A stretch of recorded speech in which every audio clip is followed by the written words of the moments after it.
Now, a couple of other things here, and I don't know if there's stuff you want to talk about. Some people wanting to know why you will not debate Jake Towne. I want to debate John Callahan in the worst way. Let me be very clear about Well, I hope you don't do it in the worst way. I hope you do it in the best way. Well, yeah, I very much want to debate him. Look, John Callahan has avoided talking about any issues of substance throughout this whole campaign. I mean, you really have to drag any kind of a position out of him. And I want to make sure he has maximum time to explain himself and his positions and his defense of Nancy Pelosi's agenda, whether it's on card check, cap and trade, the health care bill, which he supports. He won't talk about closing Guantanamo Bay. I mean, it's been months. He will not talk about issues. He wants to hide behind Jake Towne.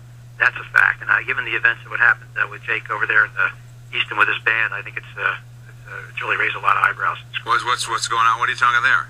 Oh, the band that got all this charges. The Anti-Defamation League says it's anti-Semitic. Their lyrics want to kill cops and judges. It's really bad stuff, and it's really way out of there, way over the top. But do you know that as a fact? Yeah, it's been reported. The Express Times reported. Whoa! The Express Times is hardly the bastion of objective journalism. They're pretty much a rag. Number one, number two, they're a liberal rag. Yeah. And I would just invite you to just because the Express Times, that's a lousy frame of reference. I think the Express Times League has said. Hey, let me ask you this. Let me change subjects. Sure. Why don't you pass a law that puts a paper like that out of business so they stop wasting valuable trees? Since there's such tree lovers and tree huggers over there, why don't they stop printing newspapers? Why don't they have to? But anyway, I got you. But bottom line, Charlie, just because the Express Times says it doesn't make it true. I actually had a call from the band member, and they're probably taping this, and they said they're going to sue you if you continue to say that they are anti-Semitic. They said that they want to raise questions about all kinds of topics, but whenever you bring up... I was just saying the Anti-Defamation League said it. Well, but does that make them right either? Well, I don't know whether it's true. Okay. My only point, Charlie, with this is they say that this is your tactic. You get people... you play dirty. You know how to play politics well. Look at it. John Callahan raised the issue of anti-Semitism in this campaign. John Callahan did. They said you did. No, John Callahan raised the issue 6 weeks ago. With the band. With this band. He accused me. Oh, you? He accused me. He wanted me to condemn an organization founded by Norm Coleman, former senator from Minnesota, who happens to be Jewish. He founded an organization called American Action Network, a group I have no association with. There's one individual there 40 years ago, I guess requested some documents as part of the Nixon administration that was critical Jewish people. He has apologized. The head of the Anti-Defamation League called that individual a friend, but Callahan has said I should denounce this organization, even though I have no ties to it. And I just basically called on Callahan to speak up on this issue. Did John Callahan denounce Robert Byrd on his death? Doubtful. Who used to be a member of the Ku Klux Klan. Look, I am not for being anti-Semitic. I'm not anti-Semitic. I'm not saying that if that band is anti-Semitic, that's right. I'm saying it's wrong. I'm just saying that this band is saying that those allegations are not true, and I think everybody should tread lightly because everybody's... Okay, fine. Well, we can... But why won't you debate Jake Towne? Well, I want to debate John Callahan. Yeah, but they're saying... We'll see what happens with the debate sponsors, but, look, at John Callahan, he wants to hide behind Jake Towne. He absolutely wants to hide. But they're saying that he wants to hide. That's the whole point. They're saying you're afraid of Jake Towne. Hardly. I want to talk about all the issues that we all know are driving this country, I think, into the wrong direction. And I want to focus them right on John Callahan. All right, now, I have to tell you, are you changing your positions? No. Well, no, I hear a different Charlie Dent than ran 5 years ago. Are you becoming more fiscally conservative? No, look at this. Look, I've always been fiscally conservative. The issue now is we have people running Washington, who just spend they're spending like drunken sailors. No. Worse than drunken sailors, okay. No, I don't know that you're always fit. You used to take the cardboard checks and all the walking around, with the walking around money in Harrisburg. You used to take all the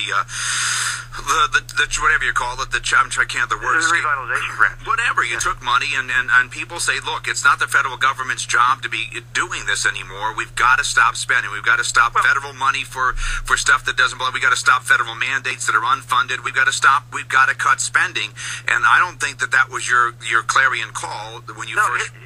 Look, we're at a time now where the deficits in this country are simply unsustainable. We're talking about deficits at about 10% of our economy, a little over that. That is simply unsustainable. I mean, during the Bush years, I think that we went up to about 3% at the end there. I mean, that's that's not good, but at least it's manageable. But here we are now with reckless spending, and we have to find ways to cut some serious spending. I know what I was talking about, earmarks. Oh, earmarks too. Okay, that's okay. Sure. Are you for eliminating earmarks? Well, I support the moratorium. I mean, ending them permanently. Well, I support. I would be very happy if we had no more earmarks. Very happy. If there are no more earmarks, fine. But if they're going to be earmarks, we have to all understand the rules. Like I said, I support the moratorium, and I'm for keeping it and for extending it. Explain what is the I wasn't even aware that there's. No, we have the House Republicans have a moratorium on earmarks. That is, no House Republican is requesting earmarks. Gotcha. Period. And that's that's it. But there are things we can do on spending, Gunther. I mean, I've been supporting all sorts of things. Okay, here's a question. How come, this is somebody asked me this at remote this weekend, how come when everybody talks about cutting spending, and they actually pointed out that you, even Pat Toomey, no one has said, now it doesn't mean you don't believe it, but not one of you have mentioned as a way to cut spending of cutting foreign aid.